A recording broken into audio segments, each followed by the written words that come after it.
हमारे साथ बेहद खास मेहमान हैं कन्हैया कुमार, कांग्रेस के युवा नेता हमारे साथ मौजूद हैं। उनके पास जाऊंगी, लेकिन कन्हैया, आपको भी सुना देते हैं। प्रधानमंत्री ने कुछ ही देर पहले बेंगलुरु में इस योजना को लेकर क्या कहा है, जरा सुना देते हैं।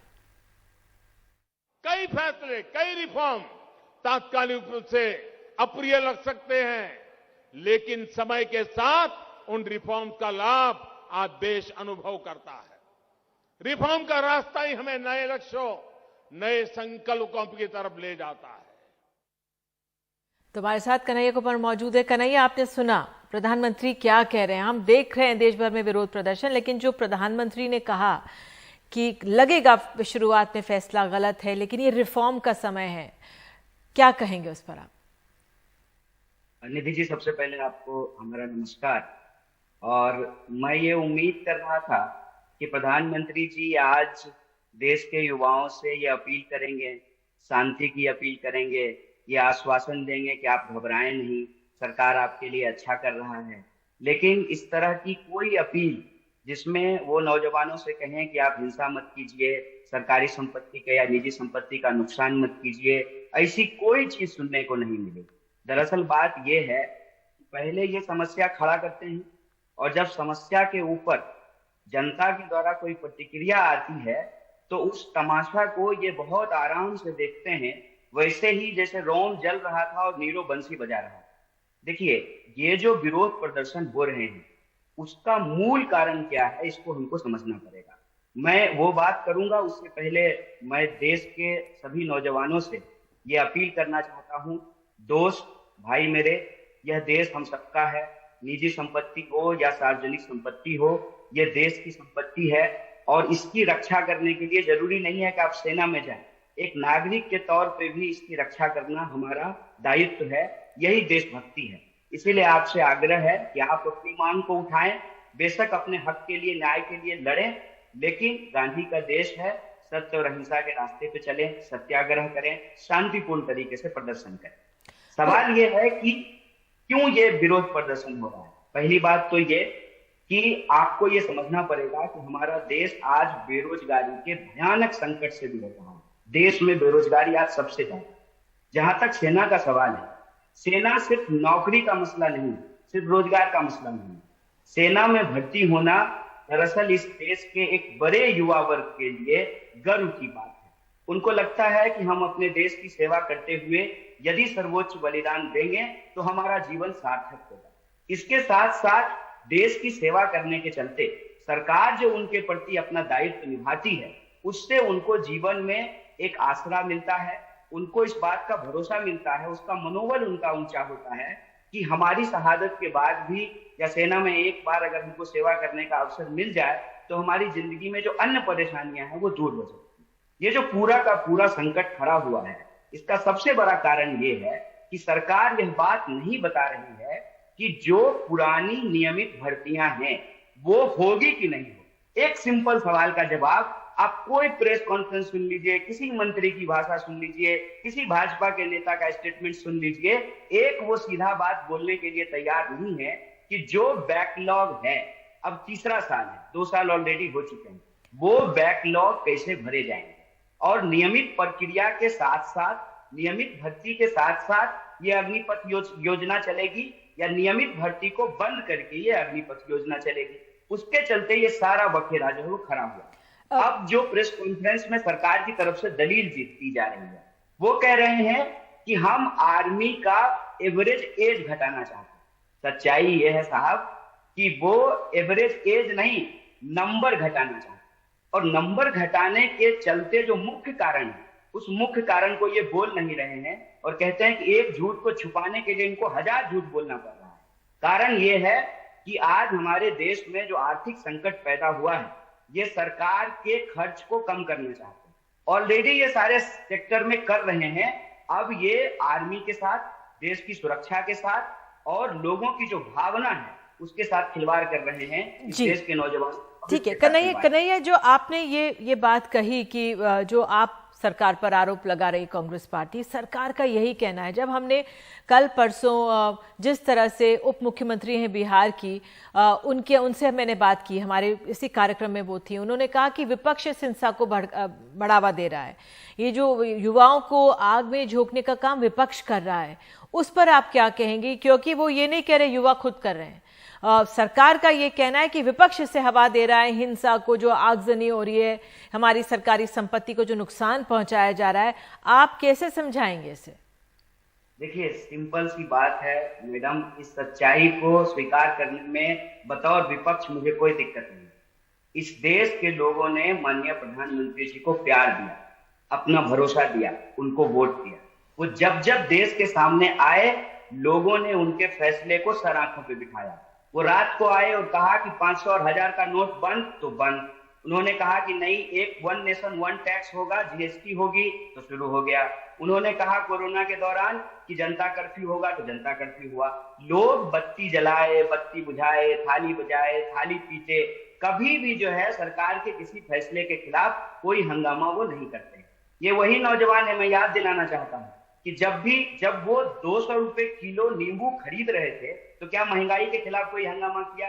देश में जब 45 करोड़ से ज्यादा लोगों ने रोजगार देखना बंद कर दिया, तो कोई हंगामा खड़ा किया? जब भरोसा टूटता है, भरोसा कैसे टूटता है? किसान क्यों सड़क पर आए? किसान इसलिए सड़क पर आए कि किसानों को इन्होंने कहा था कि आपकी आमदनी हम दोगुनी कर देंगे। जब वो दुगनी ना करके किसानों की आमदनी घटाने का प्लान लेकर के आए, तब किसानों ने विरोध किया। ठीक उसी तरीके से ये नौजवानों को कहते आ रहे हैं कि हम हर साल 2 करोड़ नौकरी देंगे। जब 2 करोड़ नौकरी इन्होंने नहीं दी और अभी कहा कि 10 लाख नौकरी देंगे, और उस 10 लाख नौकरी में भी जो पहली अनाउंसमेंट की गई है, उसको लेकर के ये पूरी तरीके से गंभीर नहीं है। और अनाउंसमेंट करने के साथ ही उसमें कई बदलाव किए जा चुके हैं। तो युवाओं को लगता है कि जैसे सभी समुदाय को अलग अलग तरीके से ठगा गया है, हमको भी ठगा जा रहा है, इसीलिए वो आक्रोश में सड़क पे आए हैं। जहां तक सवाल है विपक्ष का, तो मैं कहना चाहता हूं विपक्ष की कौन सुनता है? विपक्ष की अगर बात सुना जाता तो देश में भाजपा नहीं सरकार चला रही होती। और भाजपा के एक नेता ने जो कहा कि आप अग्निवीर बन जाइए, हम आपको अपने ऑफिस में गार्ड बनाएंगे, इससे यह बात पूरी तरह से साफ हो गई है। और नौजवानों को यह लगने लगा है कि यह सरकार हमारे साथ छलावा कर रही है, और सरकार से उनका जो भरोसा टूटा है, उनका जो दिल टूटा है, उनको लगता है कि हम प्रधानमंत्री के समर्थन में अपने फेसबुक और ट्विटर पे लिखे मैं भी चौकीदार। उनको क्या मालूम था कि भाजपा की नई योजना है तैयार, देश के नौजवानों को बनना पड़ेगा भाजपा ऑफिस में चौकीदार। इससे उनका दिल टूटा है। तो ये विपक्ष पे आरोप लगाना बंद करें, अपनी जिम्मेदारी समझें, और देश के नौजवानों को प्रधानमंत्री संबोधित करके गोल गोल जिलेबी की तरह नहीं, सीधा सीधा बताएं कि पुरानी भर्ती होगी कि नहीं होगी, बिल्कुल पुराना बैकलॉग भरा जाएगा कि नहीं भरा जाएगा, जो सुविधाएं दी जाती थी आर्म फोर्सेस को, वो सारी सुविधाएं मिलेंगी कि नहीं मिलेगी। क्योंकि ये जो घोषणा कर रहे हैं ना, उसमें भी लोचा है। लोचा कैसे, इसको समझ लीजिए। पहले 90 दिन की छुट्टी दी जाती थी, अब इन्होंने 30 दिन की छुट्टी की बात की है। और ये सारे सवाल जब विपक्ष के द्वारा उठाए गए हैं, तब इन्होंने ये सुधार करना शुरू किया है। और मुझे लगता है कि विपक्ष की लोकतंत्र में ये जिम्मेवारी होती है कि सरकार के किसी गलत फैसले का विरोध करे। और एक बात और मैं बता देता हूँ, यह जो एक प्रोपेगेंडा चलाया जा रहा है कि विपक्ष हर बार सरकार के हर कदम का विरोध करता है, ये झूठ है, ये गलत है। मैं याद दिलाना चाहता हूं कि जब सरकार अनाज बांट रही है, तो क्या विपक्ष ने इसका विरोध किया है? सरकार ने जब कहा कि उज्ज्वला योजना लाएंगे, गरीबों को सिलेंडर देंगे, तो क्या विपक्ष ने इसका विरोध किया है? आप अपने ही वादों से जब मुकर जाते हैं, उज्ज्वला योजना में गैस सिलेंडर दे करके गैस का दाम जब आप 1000 रुपए से बढ़ा देते हैं, तब विपक्ष को आंदोलन में उतरना चाहिए। और प्रधानमंत्री ने कहा है कि हम एक मजबूत विपक्ष चाहते हैं। तो मजबूत विपक्ष जब आप चाहते हैं, तो मजबूत विपक्ष का लोकतंत्र में ये काम है कि जनता की परेशानियों को उठाए, लेकिन हमारा तरीका शांतिपूर्ण, सत्य और अहिंसा पे। बिल्कुल, ये आप ये कह रहे हैं कि विपक्ष मजबूत भूमिका निभा रहा है। कन्हैया, जल्दी जल्दी में 2 सवाल आपसे ये भी पूछना चाह रही थी। जिस तरह से हमने ये सुना, बीजेपी के एक नेता ने कि आप बीजेपी के कार्यालय में चौकीदार बनाएंगे, और वाकई वो जो बयान था बहुत आहत करने वाला था, अग्निवीर क्यों चौकीदार बनेंगे। लेकिन दूसरी तरफ हम देख रहे हैं कि आज जो कुछ बड़े उद्योगपति हैं वो ट्वीट करके कह रहे हैं कि हाँ, हम एक प्रशिक्षित बल मिल जाएगा और इनको हम नौकरी देंगे। 3-4 के तो मैंने नाम पढ़े हैं, आप ट्वीट में देख सकते हैं। तो इसको आप कैसे देख रहे हैं, जो ये उद्योगपति कह रहे हैं कि नहीं, इनको आगे लेंगे, नौकरी देंगे? इस संबंध में मैडम हम 2 बात कहना चाहते हैं। पहली बात तो ये कि सिर्फ यही नहीं कहा कि हम भाजपा ऑफिस में चौकीदार बने। एक भाजपा नेता ने तो कमाल किया, उन्होंने कहा कि वहां से आने के बाद ये ड्राइवर बन सकते हैं, नाई बन सकते हैं, यहां तक बोल दिया है। तो ये लगातार सेना में जाने के को लेकर के जो आम नौजवानों में एक धारणा होती है, उनका जो मनोबल हाई होता था, उस मनोबल को ये नीचे गिरा रहे हैं। और अगर आपको बीजेपी ऑफिस में चौकीदार चाहिए तो विजय वर्गीय जी का बेटा बहुत अच्छा बल्ला चलाता है, उसको चौकीदार रख लीजिए। मंत्री का बेटा बनेगा नेता, मंत्री का बेटा बनेगा बीसीसीआई का सेक्रेटरी, और देश के मजदूर किसान परिवार के बच्चों को आप सेना में भी जाने से रोकना चाहते हैं। ये दिक्कत की बात। दूसरी बात जो मैं कहना चाहता हूं इसको लेकर के कि कैसे झूठ बोला जा रहा है। अब तो बेरोजगारी के आंकड़े दिए नहीं जा रहे हैं। पहले जब आंकड़ा दिया जाता था तो एक आंकड़े के हिसाब से एक साल में 1,35,000 रोजगार पैदा हुआ। मैं अगर अग्निवीर योजना की ही बात कर लूं, अग्निपथ योजना की ही बात कर लूं, तो मान लीजिए कि ये हर साल 50,000 लोग अगर बहाल करेंगे तो आपको आने वाले 4 साल में ही लगभग 1.5 लाख लोग अपनी सेवा को वहां कंटिन्यू नहीं कर पाएंगे। जब 1.5 लाख लोग वही सेवा कंटिन्यू नहीं कर पाएंगे और पूरा रोजगार 1,35,000 पैदा हो रहा है, तो आप समझ सकते हैं कि जॉब मार्केट की हालत क्या है। इसके साथ साथ आप जानते हैं कि हमारे देश में 5.5 लाख इंजीनियर बनते हैं हर साल। लोग पॉलिटेक्निक की तैयारी करते हैं, आईटीआई करते हैं, एमबीए करते हैं, प्रोफेशनल कोर्सेज करते हैं। स्किल इंडिया के तहत जो है लोग कई सारे स्किल सीख रहे हैं। तो कुल मिलाकर के सच्चाई ये है कि यह सरकार रोजगार देने में विफल है और इस सच्चाई को छुपाने के लिए तमाम तरीके के झूठ बोले जाते हैं। मैं कहता हूं कि सरकार को झूठ बोलना बंद करना चाहिए और नौजवानों के रोजगार के सवाल को गंभीरता से लेना। कन्हैया, एक आखिरी सवाल जो मैं पूछना चाह रही थी, अब जिस तरह से प्रधानमंत्री ने रिफॉर्म की बात की और एक माने भी कि अगर हमारी सेना में रिफॉर्म ये हो रहा है, बदलाव की ओर है, America, China, France, Russia, Israel, ये तमाम जो देश हैं, चाइना, ये तमाम देश जो हैं कुछ सालों के लिए जो ये पैटर्न जो ये सरकार ला रही है उसी तरह ये भी करते हैं। तो वो कहते हैं कि अब विदेश में देखो ये हो रहा है इसलिए हम कर रहे हैं। अब पेंशन का अपना बैकलॉग बचाना चाह रहे होंगे, लेकिन अगर हम विदेशों से कुछ सीख कर अगर यहाँ ला रहे हैं तो उसमें प्रश्न क्यों? देखिए, सबसे पहली बात तो ये बात अक्सर जो है अपने बचाव में इस्तेमाल किया जाता है। विपक्ष का ये जो आरोप है कि आप सच नहीं बोल रहे हैं, उसका कारण क्या है इनको समझना पड़ेगा। सरकार को जब अपनी कोई योजना का बचाव करना होता है तो वो विपक्ष का जो है विदेश का उदाहरण देते हैं, लेकिन जहां वो फेल होते हैं वो कहते हैं कि अमेरिका नहीं है, यूरोप नहीं है। एक बात हमको बुनियादी तौर पे समझनी पड़ेगी कि भारत में और पश्चिमी देशों में क्या फर्क है। भारत में लोग सेना में जाना चाहते हैं। यूरोपीय देशों की हालत यह है कि बड़े बड़े फिल्म स्टार, फुटबॉल के स्टार, उनको प्रचार करना पड़ता है, उनको इंकरेज करना पड़ता है नौजवानों को सेना में भर्ती होने के लिए। पहली बात। दूसरी बात कि वहां पे जो बेसिक चीजें हैं, एजुकेशन, डिफेंस, उसमें बजट कटौती नहीं की जाती है, जबकि हमारे यहाँ कटौती की जाती है। और तीसरी बात, सरकार जो कह रही है कि रिफॉर्म करेंगे, उसमें एक सिंपल चीज आप समझ लीजिए मैडम कि मेरे हाथ में प्रॉब्लम है तो आप प्रॉब्लम का निदान करेंगे, आप इसका इलाज करेंगे। सरकार रिफॉर्म के नाम पे हाथ में जो प्रॉब्लम उसको ठीक नहीं कर रही है, हाथ ही काट करके हटा रही है। आप इसको समझिए। आप अगर कोई रिफॉर्म लेकर के आते और जो पुरानी प्रक्रिया चल रही है उसको पूरी तरह से बंद नहीं करते तो इसमें सरकार की गंभीरता समझी जा सकती थी। यहां सरकार जो है बड़ी चालाकी से पुरानी प्रक्रिया को बंद करना चाहती है और नई प्रक्रिया जिसमें रोजगार कम किए जाएंगे, जिसमें इंटेक कम किया जाएगा और एवरेज एज घटाने के नाम पे आर्म फोर्सेस की संख्या कम की जाएगी, उसको छुपाने का प्रयास किया जा रहा है। करना है आपको बजट कटौती, करना है आपको पेंशन में कटौती, करना है आपको टीएडीए में कटौती, और आप उदाहरण दे रहे हैं अमेरिका और इजराइल का। अरे अमेरिका और इजराइल के स्थिति में अगर हम हैं तो अमेरिका और इजराइल हमसे टेक्नोलॉजी खरीद रही होती ना।